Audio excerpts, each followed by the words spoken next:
Good morning to all my friends. My dear friends.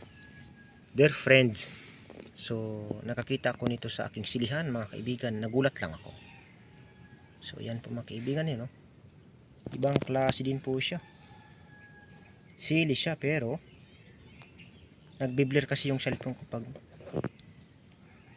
ayan, sili po siya. Siya ay isang sili. Ayan po mga kaibigan, nagbi-blur po yung cellphone ko. Yun. Yan. Yan po ay sili mga kaibigan. Hindi ko alam kung bakit nagbi-blur yung cellphone ko.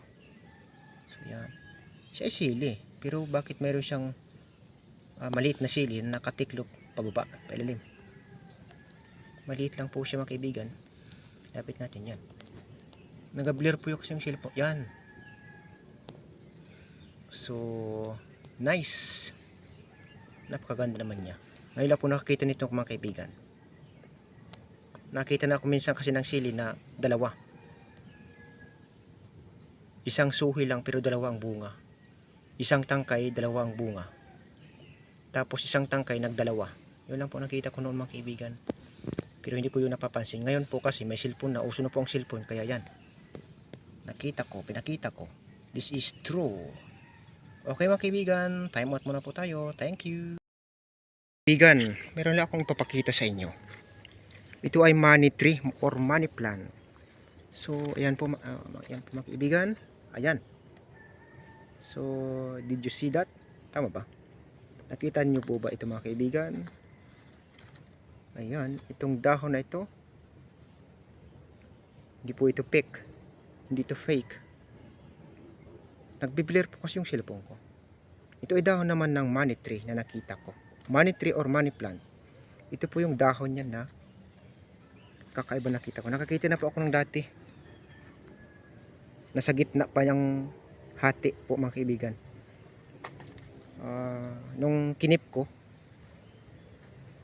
wala po sa pinaglagyan. Hindi ko na kung saan po napunta. So yan po mga kaibigan. Wala naman po kasi dito sa iba. Wala naman po eh. Dito sa iba wala naman po nakita.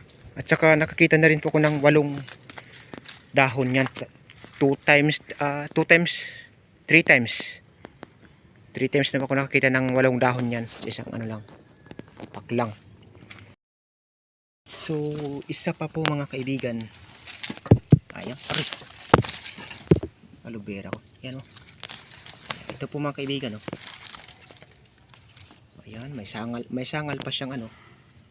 Ito po siya mga kaibigan yan. Pakpaklawin po ito eh. So yan po siya. Yan. Siya ay pakpaklawin. Tingnan natin na. Yun. Pakpaklawin po siya mga kaibigan. Lalaki po yata siya. Lalaki ba rin? Parang lalaki yata ito. Ito ang kasama niyang pakpaklawin. Wala naman po si ibang pakpaklawin. Yan po sila oh. Wala naman po dyan. Ito lang po yung isang maliit ang mayroon. Nung kasama niya ay wala din. Except lang po sa kanya. So, napaka-imposible ang gawa ng mga kalikasan. So, comment down below kung may alam po kayo sa mga ganito. Ano pong ibig sabihin nan? Pakipaliwanag naman po. Ano po ba ang meaning nito? Natural na lang po ba ito? Or talagang miracle? Thank you so much po sa lahat. God bless us all.